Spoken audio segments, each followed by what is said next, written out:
welcome back to my YouTube channel. Balik lagi sama aku, Rika Linui Amsa. Nah, sebelum bahas materi hari ini teman-teman, aku mau cerita dulu tentang pertemuan kemarin karena itu seru banget ya.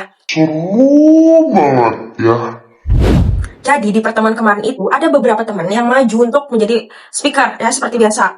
Nah, yang pertama ada Rani. Nah, Rani itu ngejelasin tentang luka, cinta, dan jodoh gitu. Jadi kan banyak nih ya orang yang suka mikir kayak, kok aku belum punya pacar ya? Apa aku kurang cantik? Nah, ini ternyata menurut materi yang Rani jelasin itu mungkin aja kita tuh kayak lagi dijaga sama Allah katanya. Nah, dan belum dipertemukan di waktu yang tepat, begitu. Nah, terus ada yang kedua itu ada Mbak Ina. Nah, Mbak Ina ini jelasin tentang bahasa Arab. Dan lucunya dia itu cosplay jadi guru. Jadi suasana kelas tuh seru banget. Dan juga aku sedikit mengerti materinya karena dulu aku sempat belajar bahasa Arab juga. Nah, yang paling bikin aku iri adalah pas si Rapi maju ya teman-teman. Dia tuh nunjukin foto dia sama boy band di kelas atau alias cowok-cowok di kelas pada mendaki gunung Ciremai. Demi apapun itu bagus, keren. Jadi aku tuh jadi kepengen gitu mendaki gunung. Apalagi akhir-akhir ini aku tuh lagi galau teman-teman. Ya karena idola aku mau nikah guys.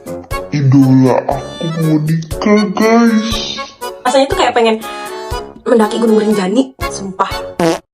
Teman-teman, ada juga Rara yang nyeritain cerpen buat tugas Pak Adi. Ceritanya bagus banget dan banyak hikmahnya. Intinya tuh kita kayak usaha nggak akan pernah mengkhianati hasil.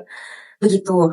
Sebenarnya Pak Adi tuh mau jelasin materi juga teman-teman. Tapi karena waktunya udah sore banget dan jam kuliah hampir habis, akhirnya kita dikasih PPT dan disuruh untuk belajar masing-masing gitu. Dan dari PPT itu aku belajar tentang fobia berbicara atau demam panggung. Dari PPT itu, aku belajar ternyata demam panggung itu adalah rasa takut berlebihan saat berbicara di depan umum.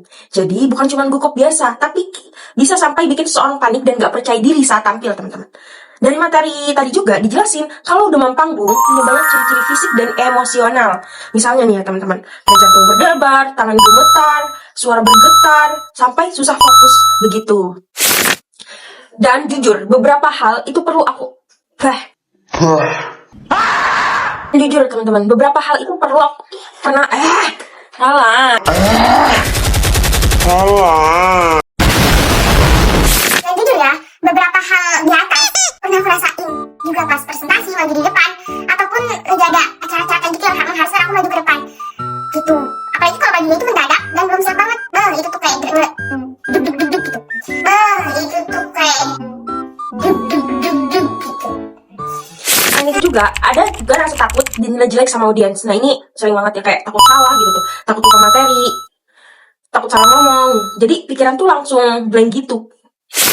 Oke, nah ternyata penyebab demam panggung itu juga banyak teman-teman. Mulai dari pengalaman buruk sebelumnya, kayak kita tuh punya trauma gitu, atau pernah maju di depan umum dan pernah dipermalukan. Nah, itu bisa menjadi faktor. Terus juga ada kurang persiapan, sampai rasa kurang percaya diri. Cara mengatasinya, kita harus lebih sering latihan teman-teman, memahami materi dengan baik dan mencoba berpikir positif. Ada juga teknik relaksasi, mengatur napas, meditasi ringan, dan visualisasi keberhasilan sebelum tampil, begitu.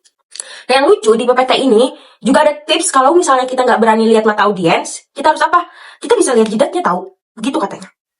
Selain itu, kita juga disuruh buat jangan menganggap presentasi sebagai beban, tapi coba buat presentasi itu kayak lebih fun aja gitu. Kayak ya udah sekedar cuma presentasi gitu, jangan dibawa beban. Menurut aku ya teman-teman, materi ini tuh penting banget. Kenapa? Karena ternyata hampir semua orang pernah mengalami demam panggung. Jadi cuma kita aja yang takut atau gugup pas tampil di depan umum. Dan aku jadi sadar kalau kemampuan public speaking itu bukan soal bakat dari lahir, tapi soal latihan dan keberanian buat terus mencoba. Kesimpulannya, demam panggung itu hal yang wajar ya, dan bisa diatasi kalau kita mau latihan dan mempersiapkan diri dengan baik. Oke, gitu dulu learning journal dari aku minggu ini. Sampai jumpa di pertemuan selanjutnya. Oke, jangan lupa follow, like, nanti aku kembali lagi. Bye-bye. Oh ya, aku mau kasih tahu teman-teman. Sebenarnya aku tuh udah take video. Nah, ini take video kedua kali. Kenapa aku take video lagi? Karena aku salah materi. Untung belum diedit. Dan untung kemarin itu ada yang nanya ke aku tentang PPT. Ini kok PPT-nya kayak gini ya? Kayak kepotong gitu. Terus pas aku lihat, lah kok aku belum baca materi ini? Ternyata aku salah PPT. Untung semua hal ada kejadian. Semua hal ada kejadian. semua hal itu ada pembelajarannya.